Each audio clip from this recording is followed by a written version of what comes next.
Шашылыш билдирүү. Пакистандагы селде каза болгон кишилердин саны 53-кө жетти. Учурда куткаруу иштери уланууда. Эскерте кетели, шемби күнү катуу жааган жаандан соң Кишимира, Гилгит, Бальтистан, Хайбер Пахтунхва облустарын суу каптап калган эле. Пакистанда бул кадимкидей эле көрүнүш болуп калды. Себеби жаанчыл мезгилде айыл жерлерде дайыма сел жүрүп турат. 2015-жылы да катуу сел жүрүп, ондогон кишилердин өмүрүн алган болчу.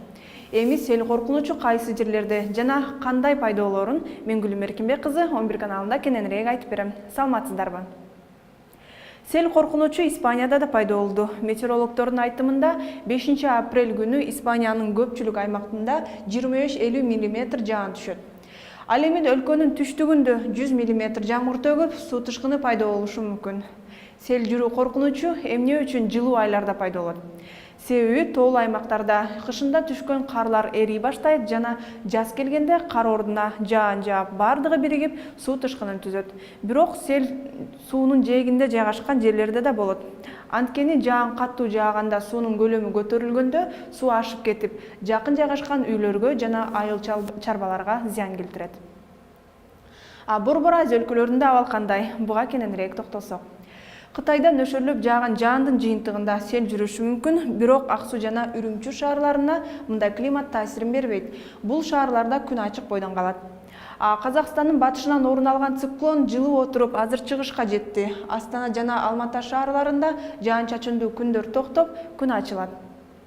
Өзбекстанда болсо жаан-чачын токтоосу белгисиз. Өлкөнүн көпчүлүк аймактарында жаан катуу жаап жатат. Мисалы, эртең Фергана өрөөнүндө жаан менен кошо чагылган да жүрөт. Түркмөнстандын Дашогуз өрөөнүндө күндүзү асманды булут каптап, кечке жуук жаан жаайт. Ашхабад шаарында болсо күн ачык. Ал эми Тажикстанда жаан бир жумадан бери уланууда. Душанбе шаарында эртең менен күн ачылып, күндүзү жаан чагылган менен коштолот. Хорок өрөөнүндө да жаан, Ходжен шаарында күн ачылат. Эми Кыргызстанда эртең жаан-чачын күтүлбөйт, кээ бир тоолуу райондордо бир аз кар жаашы мүмкүн.